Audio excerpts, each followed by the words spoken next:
नमस्कार दोस्तों, मैं अंकुर उपाध्याय स्वागत करता हूं आप सभी का आपके अपने YouTube channel share market analysis में। एक बड़ी ही दमदार कंपनी जिसके नतीजे आए हैं, स्प्लिट आया है, डिविडेंड आया है, फंड रेजिंग अनाउंस करी है, वो आप सभी के साथ शेयर करने जा रहा हूं। शुरू करते हैं कंपनी के नाम के साथ, उसके रिजल्ट्स के साथ, फिर स्टॉक स्प्लिट की डिटेल्स शेयर करूंगा, देन डिविडेंड की डिटेल्स शेयर करूंगा एंड देन जो फंड रेजिंग कंपनी करने जा रही है उसके बारे में बात करेंगे। स्टॉक के बारे में बात करूं उससे पहले आपको बताना चाहूंगा, इस स्टॉक के बारे में मैंने पहले भी बात करी है।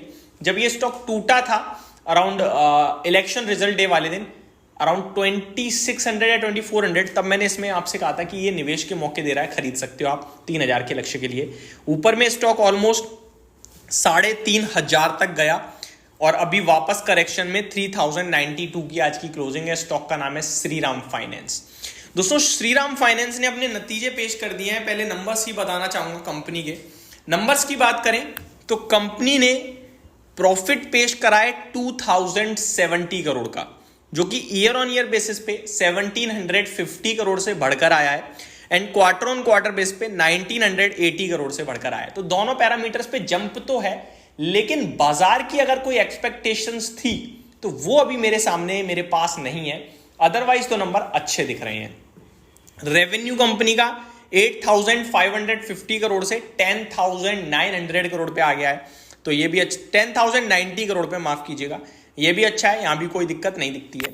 इस कंपनी के बारे में एक डिस्क्लेमर भी देना चाहूंगा, लॉन्ग टर्म पोर्टफोलियो का हिस्सा है ये स्टॉक मेरी, तो आपको शायद थोड़ा मेरी बातों में बाइज्ड फीलिंग आए, लेकिन एक्चुअली में ऐसा नहीं है। कंपनी ही मुझे पसंद है, इसलिए मैं आपके साथ डिस्कस कर रहा हूं। आगे बढ़े दोस्तों, उससे पहले डिविडेंड की डिटेल्स देना चाहूंगा। कंपनी ने आज 22 रुपए प्रति शेयर का डिविडेंड भी अनाउंस करा है। Declared an interim dividend of 220%, example 22 rupees per equity share, face value of 10 rupees each. तो 22 रुपए का डिविडेंड आप मान सकते हैं। स्टॉक के प्राइस के हिसाब से देखें तो 0.5% के समथिंग का डिविडेंड हो गया। ये ऑलमोस्ट 3000 रुपए का भाव है, 22 रुपए का डिविडेंड है, तो बढ़िया डिविडेंड दिया है कंपनी ने, आप कह सकते हो।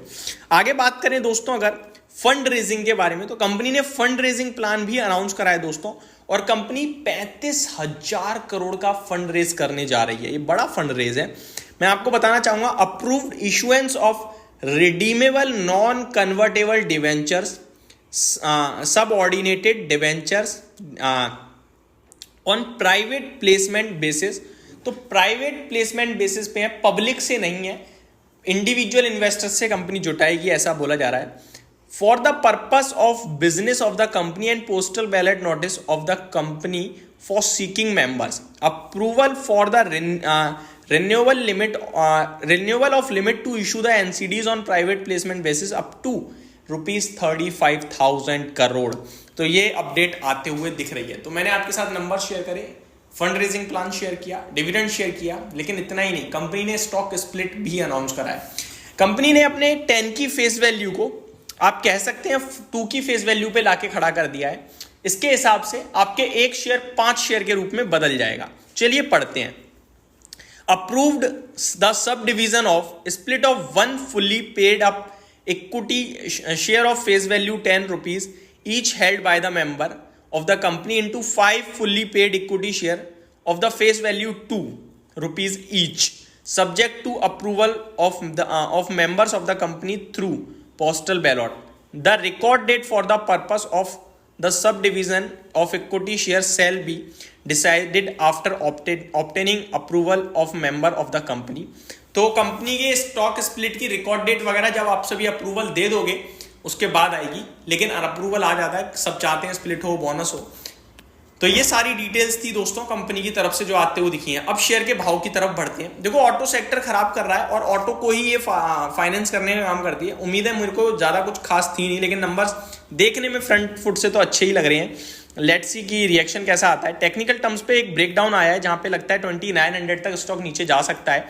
अगर 2900 के करीब आए तो आप लॉन्ग टर्म के हिसाब से इसे कंसीडर कर सकते हैं। रीजन होगा कंपनी के वैल्यूएशंस अगर आप देखें तो केवल 15 के पीई पे आज भी उपलब्ध है ये कंपनी, तो बहुत सस्ती लगती है। और आने वाले समय में मेरे को लगता है बैंकिंग एंड फाइनेंशियल बहुत अच्छा करेगा रेट कट के बाद। और ऑटो सेक्टर में भी कोई लाइफ लॉन्ग डिमांड कम नहीं रहने वाली है।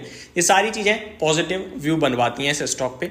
एक बार अगर 2900 आता है और सपोर्ट लेता है वहाँ पे, तो स्टॉक जब वापस आएगा तो 3500 रुपये के फर्स्ट टारगेट, देन 3650 के सेकंड टारगेट के लिए आप इसमें निवेश कर सकते हैं। तो ये मेरी तरफ से अपडेट थी दोस्तों। होप आपको सारी चीज़ें समझ में आई होंगी। Thank you so much for watching this video. Have a great day guys.